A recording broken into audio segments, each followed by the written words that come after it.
Oi, gente, tudo bem com vocês? Estamos começando o Brasil Consciência dessa semana, trazendo muita informação sobre o Programa Espacial Brasileiro. Você verá, por exemplo, novas informações sobre a proposta de criação da empresa estatal Alada.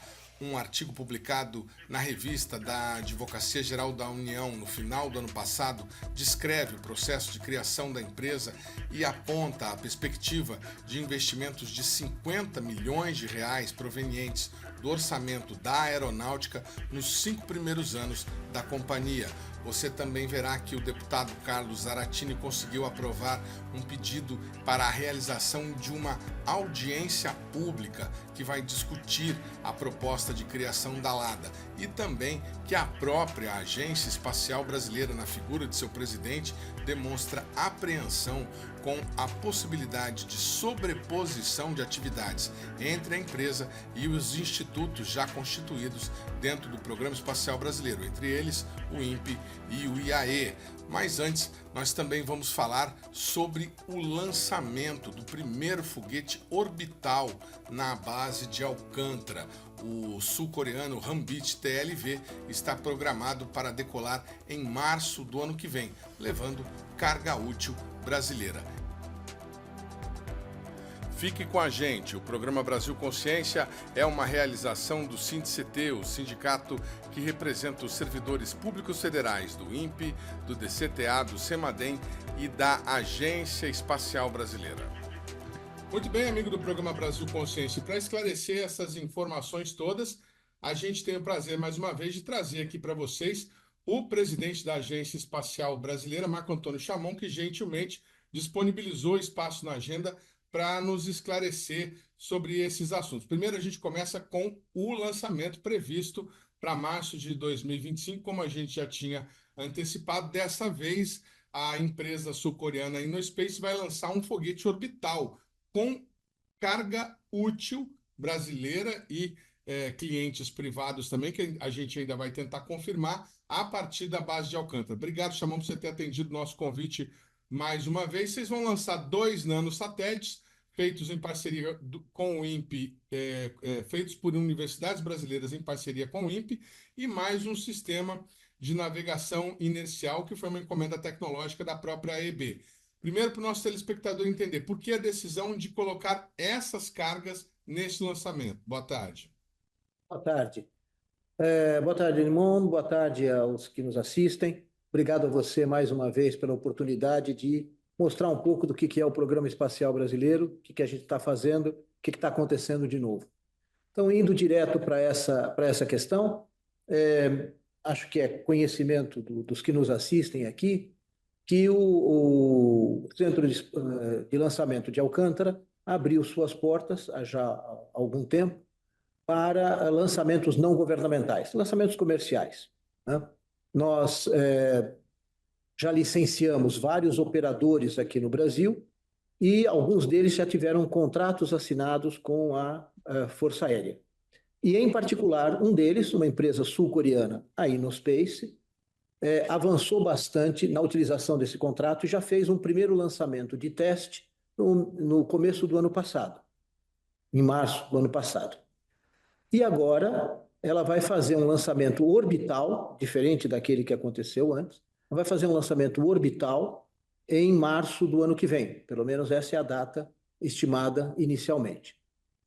O que significa um lançamento orbital? Significa que nós vamos colocar um satélite em órbita da Terra.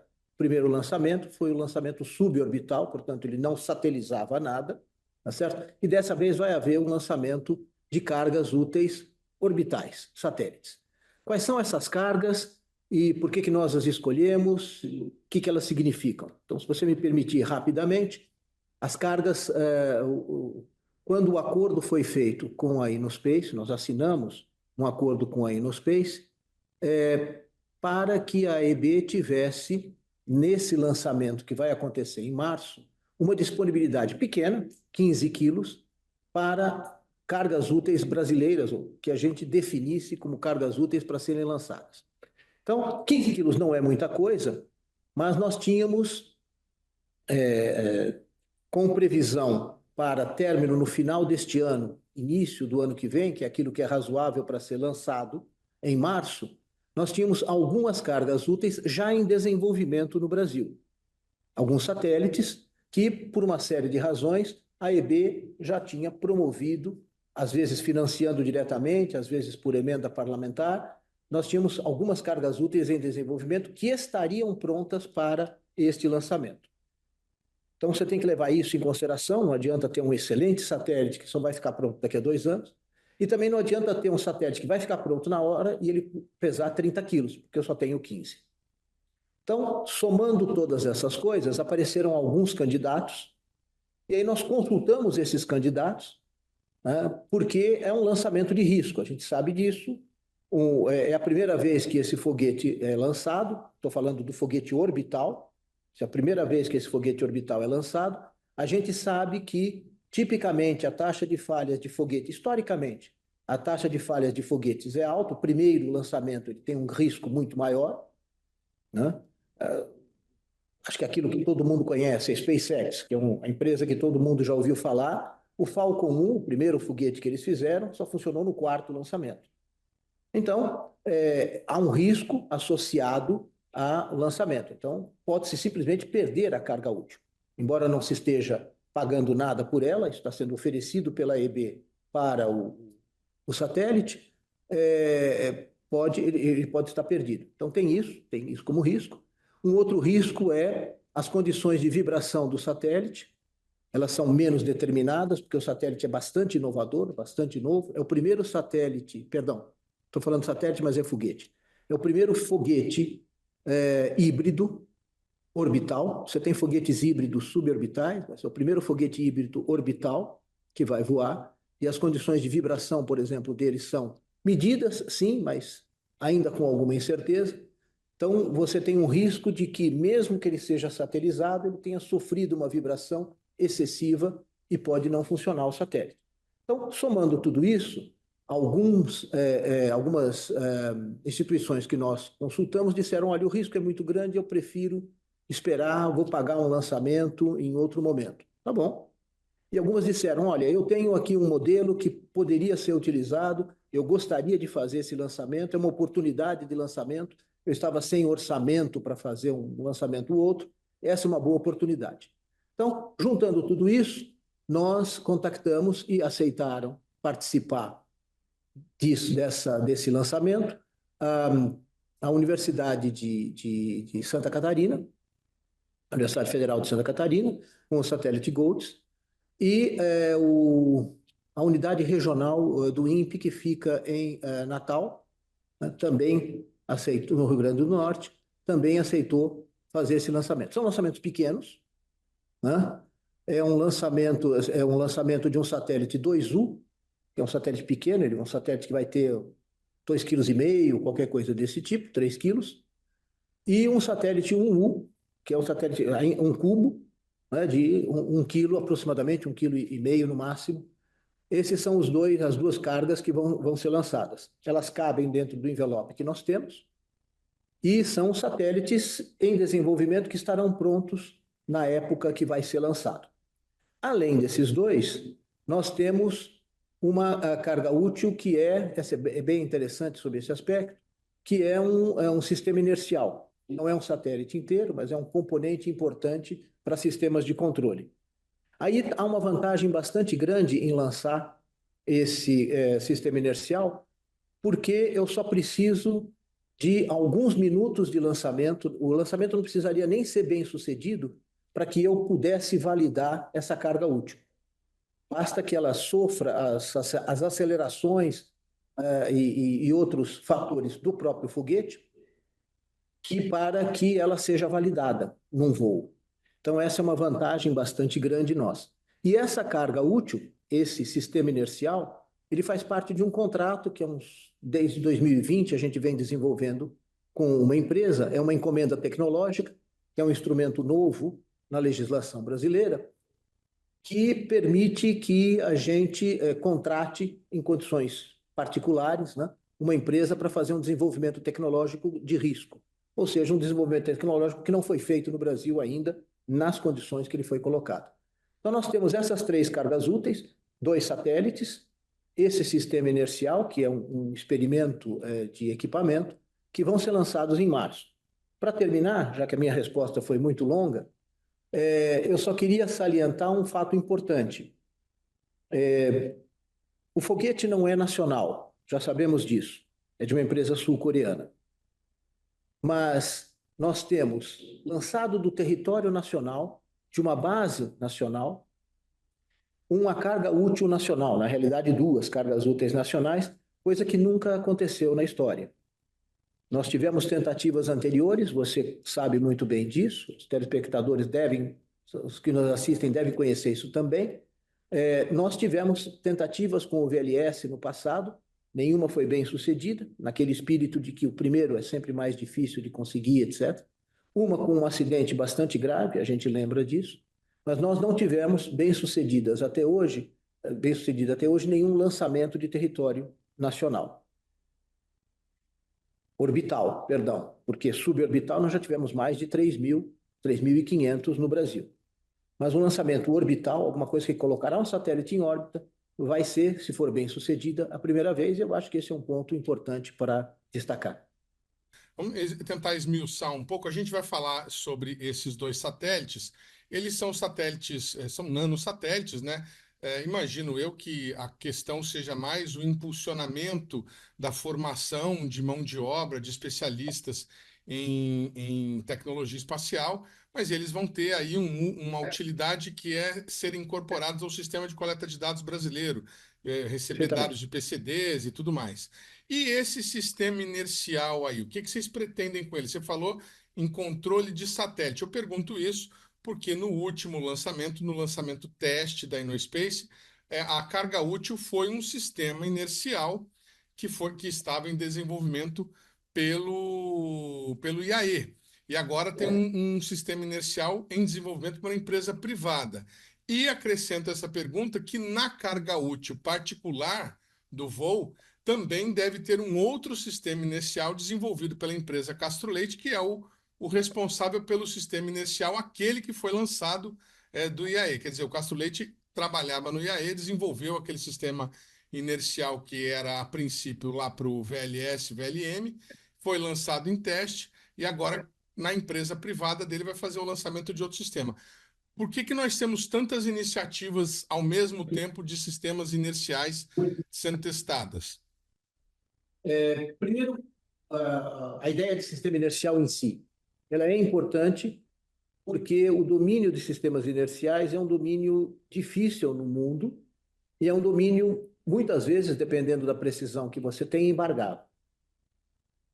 Então, o domínio tecnológico de sistemas inerciais em geral é um domínio tecnológico importante. Esse é o primeiro ponto. Por que nós temos esses vários? Então, a primeira coisa que tem que distinguir é entre os sistemas inerciais que são utilizados em foguetes e aqueles que são utilizados em satélites. Eles têm características diferentes, eles têm tempos de resposta diferentes. Um voo de um satélite, um voo de um foguete para colocar um satélite em órbita baixa, órbita LEO, é um voo de 20 minutos, tipicamente. Um satélite, quando ele fica em órbita alguns anos. Então, as características que você precisa de controle são diferentes. Então, os sistemas inerciais que você desenvolve para um e para outro têm características diferentes. Então, só isso já separa o sistema que foi lançado no ano passado, o Cisnav, né, dos sistemas que estão sendo lançados agora, que são para satélites. O Cisnav é para sistemas de foguetes. Por que tem mais de um sistema inercial para satélites? Essa é uma segunda pergunta, porque você tem voando duas empresas com sistemas inerciais para satélites. Por que tem dois? E por que a Agência Espacial Brasileira, quando fez a encomenda tecnológica para sistemas inerciais, contratou dois sistemas inerciais e não um só?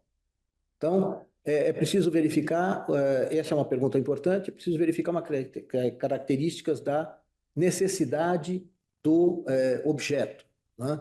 Um sistema inercial, tem um desenvolvimento precário ainda, não é que não tem nenhum desenvolvimento, seria errado dizer, ele tem um desenvolvimento ainda não concluído, vamos colocar assim, no Brasil.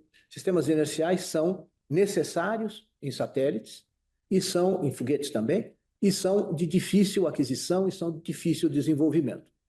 Quando a Agência Espacial fez a encomenda tecnológica, ela tem essa característica, é possível contratar mais de um projeto, desde que o projeto seja considerado qualificado para aquilo. Isso é a critério da agência e da comissão que trabalhou nesse assunto. Então, o que nós fizemos, quando nós fizemos essa escolha de encomendas tecnológicas, foi promover mais de uma tecnologia.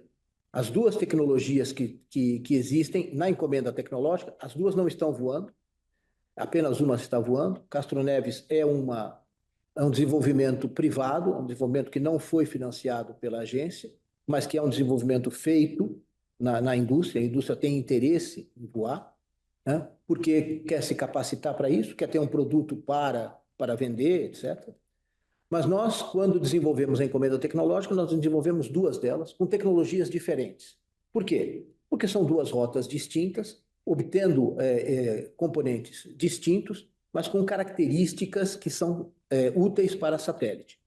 Qual delas vai funcionar melhor? Eu não sei. Essa é a ideia da encomenda tecnológica. Eu terei duas tecnologias desenvolvidas e eu posso escolher, dependendo da aplicação que eu quiser, qual é aquela que é mais adequada. Em alguns casos eu quero a mais precisa, em alguns casos eu quero a mais leve, em alguns casos eu quero aquela que consome menos, em alguns casos eu quero aquela que tem um maior tempo de duração. Então, essa é a razão pela qual você escolhe mais de uma tecnologia. Isso era muito difícil de fazer com a legislação antiga para mim, que já sou velho nessa área, né? Mas é possível desde 2004, ou seja, nós já temos 20 anos, né, da primeira lei de inovação, agora nós tivemos uma segunda mais recente, desde a primeira lei de inovação, essa possibilidade de você contratar mais de uma vez o mesmo objeto, um objeto similar, ela apareceu. E a vantagem disso daí é que quando existe um risco tecnológico, quando o objeto é incerto, quando a tecnologia é nova e tem que ser desenvolvida, você escolher rotas diferentes. Essa é a razão pela qual a agência investiu em duas empresas para terminar. Uma delas está suficientemente madura para voar em março do ano que vem. O programa Brasil Consciência vai para um rápido intervalo e, na sequência, a gente volta com informações sobre os custos do lançamento da InnoSpace no Maranhão e as informações sobre a posição da agência quanto à criação da Alada. O instante só, não saia daí.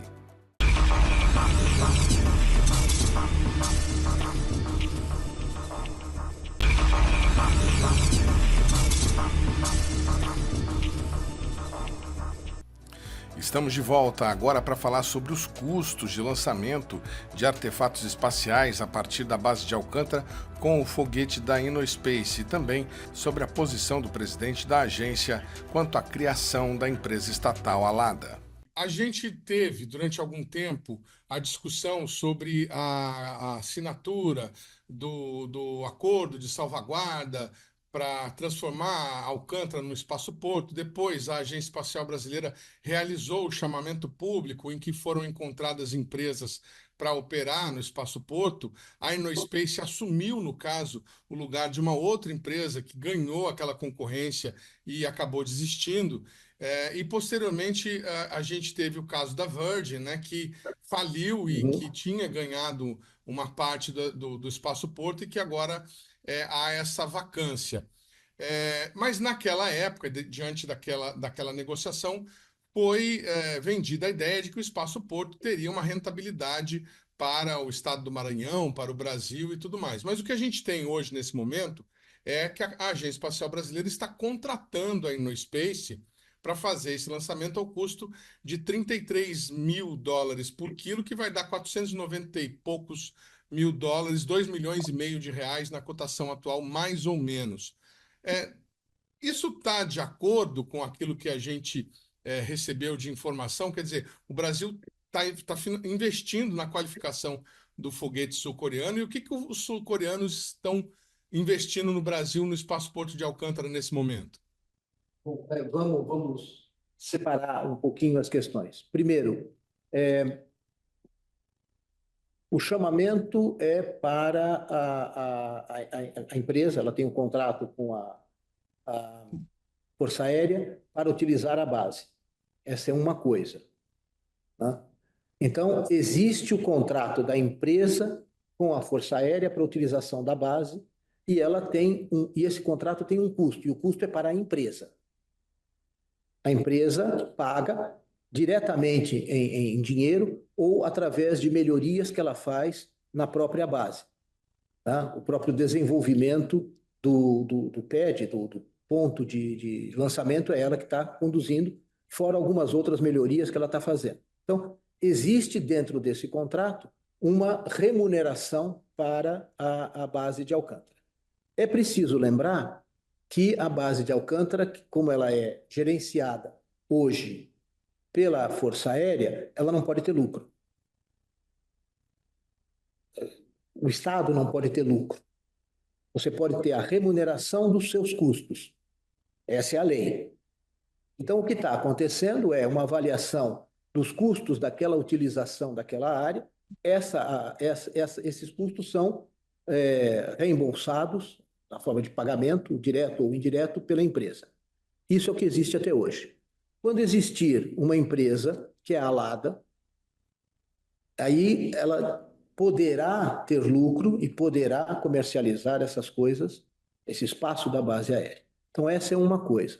Agora, imagine a seguinte situação. Eu tenho uma empresa, a Innospace, que contrata a Força Aérea, paga os custos de uso da base e vai lançar o seu foguete. Aí ela tem que ter lucro também e ela vai comercializar o espaço desse foguete. Então ela diz, olha, custa $30.000, $33.000 por quilo, quem é que quer? Aí uma empresa italiana está interessada em lançar um nanosatélite com eles. Então ela paga $33.000 o quilo e lança. Uma empresa brasileira ou o próprio governo brasileiro quer lançar alguma coisa. É a mesma coisa, ele vai lá e paga. No caso específico da Agência Espacial Brasileira, nós negociamos com a Innospace 15 quilogramas gratuitamente.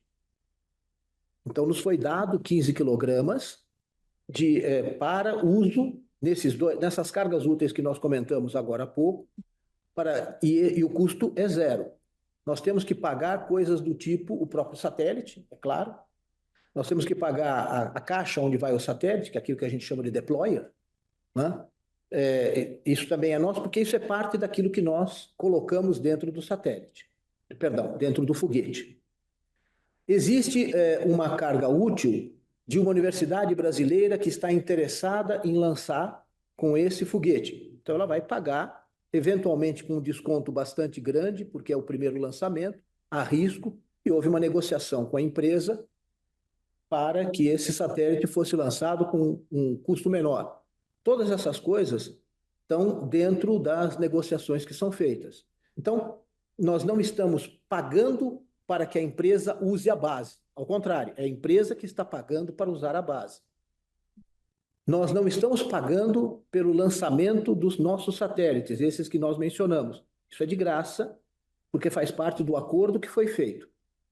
Ou a parte comercial, porque a empresa quer promover a parte comercial, é importante para ela promover, dizer, olha, eu tenho lançamentos comerciais, podem contratar de mim. A parte comercial é negociada com cada uma das instituições que quer lançar, nacionais ou estrangeiras. Mas, como eu disse, a Força Aérea tem os seus custos cobertos, apenas isso por causa da natureza da instituição. Uma última pergunta para liberar o senhor para o seu compromisso. Já gastamos todo o nosso tempo, infelizmente. O senhor mencionou a questão da Alada. O anúncio da criação dessa empresa colocou certo temor aí na comunidade científica com relação a qual será o papel do IAE, do INPE, da própria Agência Espacial Brasileira, depois que a empresa estiver constituída. O senhor citou um exemplo aí, a questão da possibilidade da Alada gerar lucro em cima da operação da base de Alcântara. Mas como é que fica, por exemplo, com relação ao desenvolvimento de um novo satélite, por exemplo? O governo federal contrataria a Alada contrataria o INPE? O decreto, né, a lei que vai criar a ALADA está em discussão agora, indo para o Congresso, tá certo? Nós fizemos vários comentários com relação à lei. E discordamos de alguns pontos que estão colocados. Deixa eu dizer isso claramente para você. Então, por exemplo, vou dar um exemplo bem fora, mas que está dentro da lei e que nós contestamos. A ALADA, quando ela for criada, ela não, o corpo próprio dela é muito pequeno.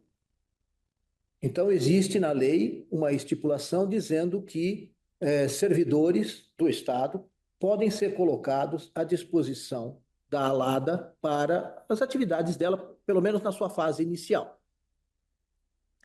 E nós nos colocamos contrariamente a esse dispositivo, pelo menos na parte de servidores civis, né, dizendo o seguinte: olha, essa é uma porta aberta para que você possa eventualmente esvaziar outras instituições que já têm pouca gente e que poderiam colocar para a ALADA, porque não havia nenhuma restrição nessa cláusula de tempo nem de pessoas. Então, teoricamente, a ALADA poderia esvaziar a Agência Espacial Brasileira e esvaziar o INPE.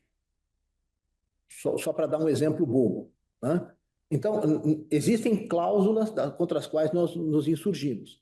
Outras cláusulas contra as quais nós nos insurgimos, agora talvez mais pertinentes à sua pergunta, é a questão de superposição eventual de responsabilidades. Quem faz o quê? Existe uma lei que cria o INPE, existe uma lei que cria a Agência Espacial Brasileira com as suas atribuições. Então, nós entendemos que a função principal da ALADA, que é aquela que deveria ser o seu núcleo, né, é a gestão não apenas da base de Alcântara, mas das bases governamentais, né? Existe o CLBI também, para as bases governamentais que estão colocadas aqui no Brasil. Então, essa é a função principal da ALADA e é a função a qual ela deveria se restringir. Outras coisas que ela deveria fazer, não restringir, mas deveria ser a função principal. Outras coisas que a ALADA deveria fazer é a manutenção desses centros, né? Então, tem que trocar o radar, tem que fazer manutenção da pista do aeroporto e coisas desse tipo. Isso deveria ser responsabilidade de quem faz a gestão da base. Outra coisa, existe na lei, e você está certo, dispositivos indicando desenvolvimento científico e tecnológico por parte da ALADA. Eu acredito que aí nós estamos fugindo um pouco da proposta original da ALADA, que foi objeto, inclusive, de um grupo de trabalho lá atrás, nos anos 2018, 2019, coisas desse tipo, indicando quais seriam as atribuições da ALADA. E a atribuição principal da ALADA é a gestão dos complexos, dos spaceports, dos espaçoportos que existem no Brasil. O desenvolvimento tecnológico, pesquisa e outras coisas, deveriam estar a cargo das instituições que têm atribuição para isso hoje. Então, nós nos manifestamos, digamos, uma certa apreensão, a IB colocou isso no papel, uma certa apreensão à superposição de responsabilidades e atribuições. Isso agora vai para discussão, inclusive já existem pedidos de audiência pública, eu já cheguei a ser convidado para participar de uma dessas audiências públicas e o processo de construção de uma lei vai continuar normalmente. Então, existem apreensões? Sim, existem, como sempre existe em qualquer lei que aparece, e nós vamos discuti-las no plenário da Câmara, como se faz com qualquer outra lei. Existem pontos a serem discutidos? Sim, a lei não é perfeita, pelo menos na visão de muitas pessoas, e elas precisam ser discutidas. Então, essa é a posição hoje da agência. Pode haver superposição? Sim, dependendo da forma como está escrito e da forma como será interpretado. E nós queremos aperfeiçoar isso. Em artigo publicado na Revista da Advocacia Geral da União, o ex-militar e doutor em Direito Público pela Universidade Federal de Pernambuco, Jefferson Dallamura Nascimento, descreve o processo de criação da ALADA e a expectativa de investimentos nos anos iniciais. Segundo o artigo, o embrião para a criação da ALADA foi um simpósio conduzido pela Agência Espacial Brasileira em conjunto com a Sociedade Brasileira para o Progresso da Ciência e a Academia Brasileira de Ciência em São José dos Campos no ano de 2004.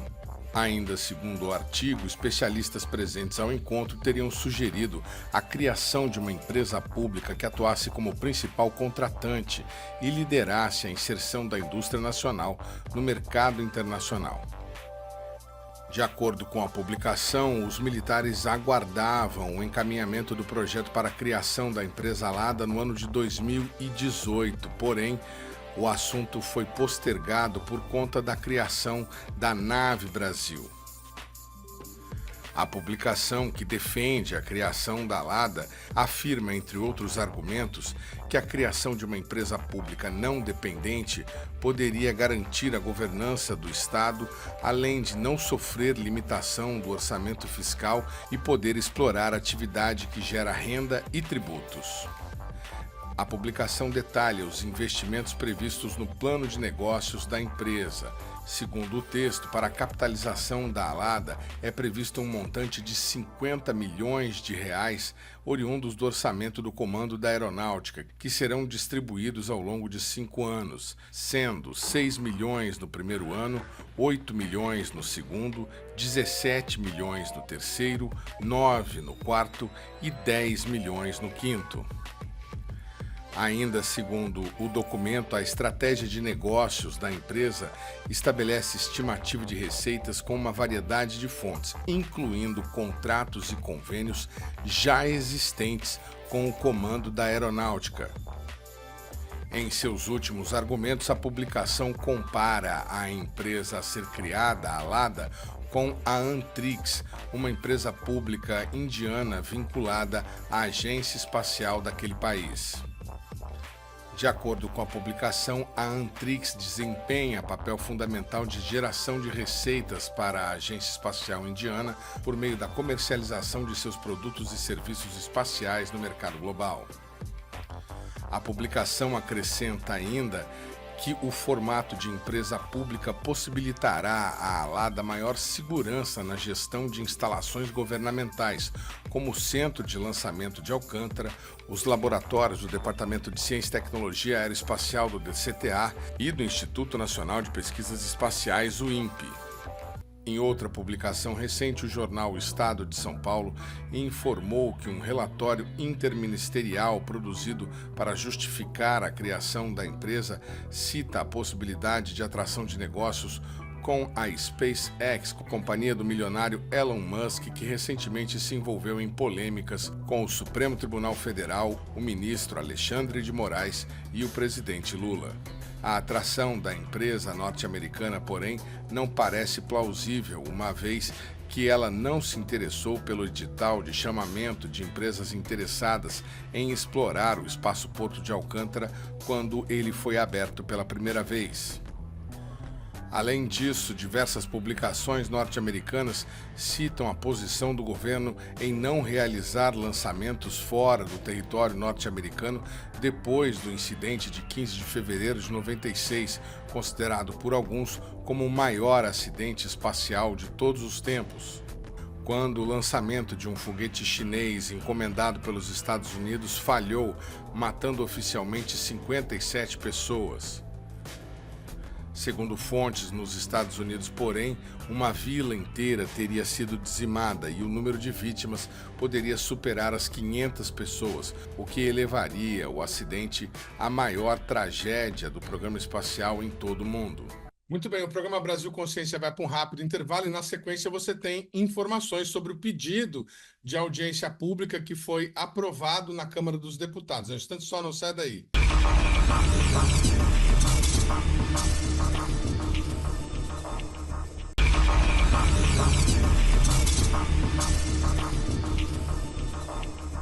O deputado Carlos Aratini aprovou o requerimento para a realização de uma audiência pública que vai discutir o projeto de criação da Alada. A aprovação aconteceu por unanimidade na Comissão de Relações Exteriores e Defesa. Presidente e senhores deputados, esse projeto de lei ele é bem oportuno.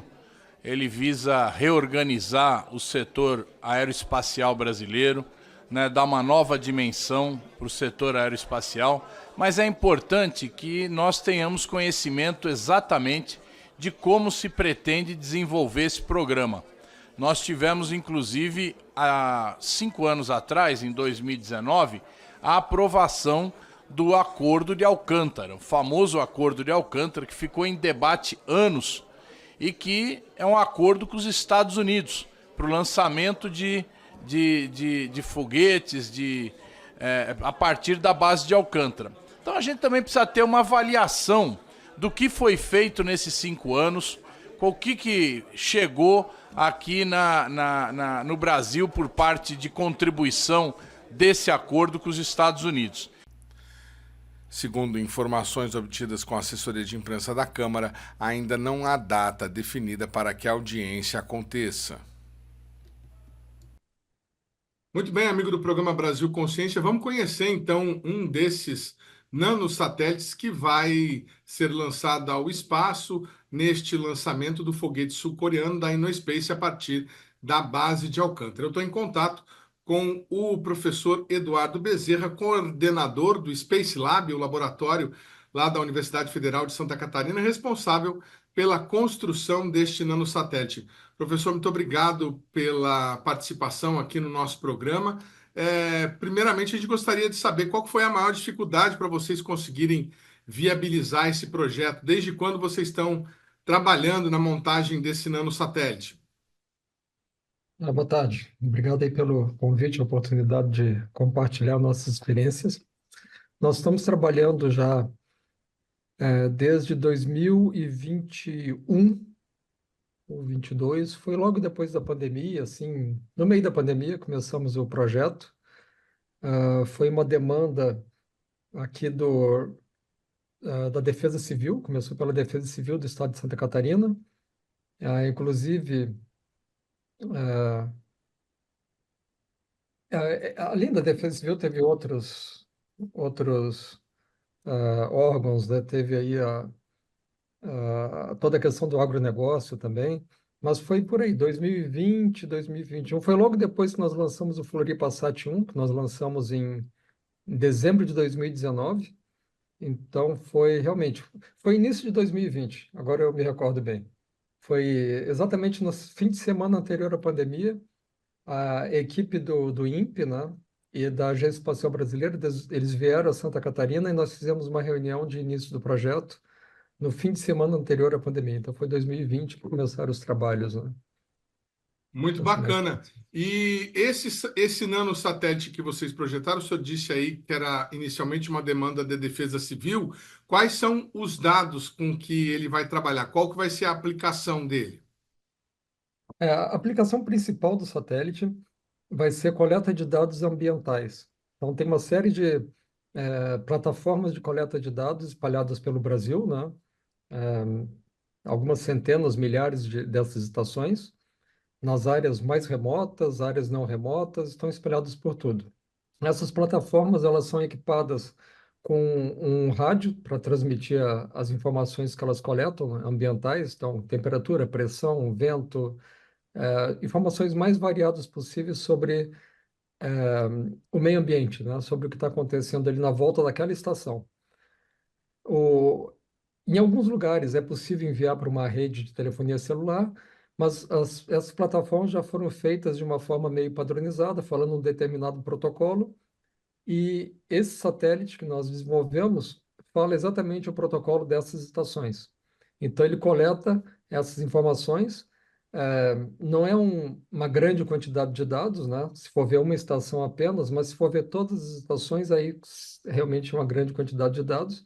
E com todos esses dados, né, que nós recebemos do satélite, nós retransmitimos para a Terra, para as estações de controle da missão, de controle do satélite, e chegando nessas estações, esses dados vão direto para o Sistema Brasileiro de Coleta de Dados Ambientais, que é um sistema gerido pelo INPE, né? O INPE, São José dos Campos, Natal, Cuiabá, tem várias bases, mas caindo dentro do sistema esses dados, aí eles processam isso e a partir daí eles conseguem fornecer uma previsão do tempo mais precisa. Quanto mais dados, mais precisa a previsão do tempo, né? Então, esse é o nosso objetivo. Então, o objetivo é coletar esses dados, mas tem um objetivo também bastante importante, que é validar em órbita esse módulo de coleta de dados. Esse módulo nunca foi usado em nenhum satélite, né? Vai ser a primeira vez. Foi um módulo que fala esse protocolo que eu comentei, né? Ele foi desenvolvido para ser totalmente compatível com as plataformas e com os satélites brasileiros que estão em órbita hoje em dia. Então, tem aí o SCD, o Amazônia 1, eles têm um módulo semelhante a esse, que fala o mesmo protocolo, né? Mas são satélites grandes, então bem mais caros para desenvolvimento, para lançamento, né? E agora nós estamos entrando com esses satélites pequenos, né? Massa aí de 2 quilos, 2 quilos e pouco, 2.200, se eu não me engano, para fazer uma das funções desses satélites grandes, que é essa coleta de dados, usando esse módulo que se comunica com essas plataformas, né, de coleta de dados ambientais. Então vai ser uma espécie de uma revolução aí, que se nós conseguirmos que isso aí funcione mesmo, está funcionando pelos nossos testes, né, nós vamos economizar muito em dinheiro em satélites maiores para esse fim, né? Muito bem, todo mundo que acompanha o Programa Espacial Brasileiro e o nosso programa em especial, né? A gente fica contente com nossos assinantes, sabe? A gente fez recentemente uma reportagem sobre o recorde atingido pelo SCD-1, nosso satélite mais longevo, que já está quase que morto, digamos assim. Então, a gente teria uma alternativa aí para fazer a coleta de dados, esses dados ambientais importantíssimos para a previsão do tempo. Como é que foi a obtenção dos recursos? Vocês já têm experiência, já fizeram um satélite, um nanosatélite anteriormente. Como é que foi para conseguir o dinheiro que viabilizou a montagem e o desenvolvimento desse módulo?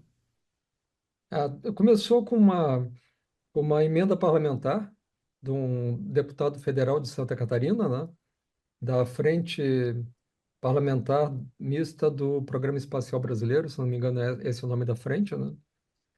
E a partir daí, aí desenvolvemos, compramos os módulos mais caros, né? Os painéis solares, que realmente é o custo mais elevado do satélite. Também o pagamento de bolsas para os alunos, né? Então, com essa emenda, nós fomos cobrindo esses valores. Depois disso, mais recentemente agora, que isso foi em 2020, né? 4 anos de projeto, realmente vai uma despesa anual aí. E mais recentemente, a própria agência espacial conseguiu um recurso de um outro fundo. Muito bem. E qual é a estimativa que vocês têm da durabilidade desse nanosatélite? A gente sabe, né? Esse é um modelo inicial e possivelmente, se isso, como o senhor disse, funcionar, pode vir a gerar aí constelações desse satélite. Mas este inicial deve durar quanto tempo prestando esse serviço? Ele foi feito para durar um ano, 12 meses, certo? Mas o que que acontece, né? O SCD, né, já está aí em órbita há bastante tempo. Ele foi feito para durar bem menos do que a vida útil dele. Se não me engano, o SCD tinha uma previsão de também 12 meses, 24 meses, era alguma coisa assim. E já está aí há tantos anos, né? Claro, cada ano vai reduzindo aí a funcionalidade, vai degradando, né? O Floripa Sat 1, nós tínhamos uma previsão de um ano para ele também, né? Esse satélite agora, ele é uma evolução do Floripa Sat 1. Nós chamamos ele internamente de Floripa Sat 2, inclusive, que é a mesma plataforma, é idêntico, ele só é o dobro do tamanho. O nome comercial de divulgação é Goldzufsk, né? Mas a plataforma utilizada lá é o Floripa Sat 2. Então, nós temos aí uma série de melhorias do ponto de vista de confiabilidade. Nós botamos agora mais escudos contra radiação. Então, tem uma série de melhorias mesmo para aumentar a confiabilidade do satélite. O Floribasat 1 durou 6 meses, era para ser um ano, 6 meses, já com uma degradado, né? Agora, esse novo Goldzufsk, então tem essa previsão de um ano também. Nós acreditamos que vai durar um ano, só que nós não temos controle sobre isso. Por quê? Nós não usamos componentes tolerantes à radiação. Nós sabemos que agora, exatamente agora, nós estamos passando por um pico de explosões solares, né? Então tem muita radiação chegando na Terra. E o satélite vai estar numa órbita onde ele não está protegido pela atmosfera, né? Então, e são componentes que não são tolerantes à radiação. Então, as chances de não durar um ano existem, né? Ele foi feito para durar, nós botamos proteção extra e tudo mais. E se não fosse esse período aí meio conturbado de radiação, é, as chances seriam maiores. Mas nós sabemos que aqui no Atlântico Sul tem essa anomalia também. O satélite passa dentro da anomalia, é bombardeado por radiação. Então tem uma série de problemas aí. Mas de qualquer jeito, né? Se ele durar 6 meses, o custo desse satélite é tantas vezes menor do que um satélite de grande porte que viabiliza a constelação, né? Então é o que os americanos fazem com as constelações deles, né? Vai caindo satélite, eles vão repondo com as constelações de nanosatélites, né? Porque realmente o custo é muito baixo, né, comparado com satélites maiores. E como é que é a formação para quem não conhece? Que alunos são esses que compõem o Space Lab e que ajudaram no desenvolvimento desse projeto? Nós temos alunos de vários cursos, tá? Eu sou um professor do Departamento de Engenharia Elétrica e Eletrônica, então, obviamente, naturalmente, a minha ênfase no projeto sempre é para o lado de software e hardware, tá? Que é a minha especialidade. E telecomunicações também, né? Esse é até, inclusive, um diferencial em relação a outros satélites brasileiros, né? De outras instituições, porque dependendo do departamento onde o satélite é desenvolvido, a ênfase maior é nessa parte, né? Dá um exemplo. É, colegas aqui não vou citar a universidade, de um departamento de engenharia mecânica ou de aeroespacial. Eles não estão muito preocupados ali com a placa e fazer uma placa, fazer o software. Então eles acabam comprando Eletrônica pronto, né? fina. Acabam comprando pronto. O nosso não, nós fazemos tudo. Tem uma questão de soberania nacional também, né? A gente dominar toda a tecnologia. Então, atualmente, tem outros grupos brasileiros usando as nossas placas nos seus satélites, vários grupos, até para evitar importação, né? Mas, dito isso, qual é a formação dos alunos? Engenharia eletrônica, temos bastante, engenharia elétrica, engenharia de telecomunicações, engenharia de computação, ciência da computação, engenharia de controle e automação, engenharia mecânica, engenharia aeroespacial. E quais os níveis? Graduação, mestrado, doutorado, pós-doutorado. Então, temos aí, no nosso laboratório, pessoas de todos os níveis e de todos esses cursos, né? E de várias, até eu tenho um aluno, inclusive, da engenharia mecânica, até é interessante comentar. Ele é o nosso especialista ali em toda a parte da estrutura, ele que faz toda a integração, cabeamento, toda a parte mecânica. Recentemente, ele começou a migrar para software. Ele gostou tanto da parte de software, então é um engenheiro mecânico que migrou para software. E software ele aprendeu por conta própria e conversando com os colegas no laboratório, né? Então, realmente é multidisciplinar, né? Que bacana. Olha, professor, eu desejo sorte aí, sucesso no lançamento, tomara que dê tudo certo e que o Floripa Sat 2 ou o Golds possa realmente inaugurar esse marco aí de satélite de coleta de dados, nanosatélites, constelações no Brasil. Obrigado pela participação aqui no nosso programa, viu? Obrigado pela oportunidade. O programa Brasil Consciência de hoje vai ficando por aqui. Você que quiser conferir os demais programas produzidos pelo SINCT deve acessar as nossas redes sociais que estão aí na tela para você nesse momento. Dúvidas, críticas, sugestões, o nosso e-mail é sempre o caminho para você puxar a nossa orelha. A gente volta na semana que vem com mais uma atração inédita para vocês. Tchau, gente. Um abraço.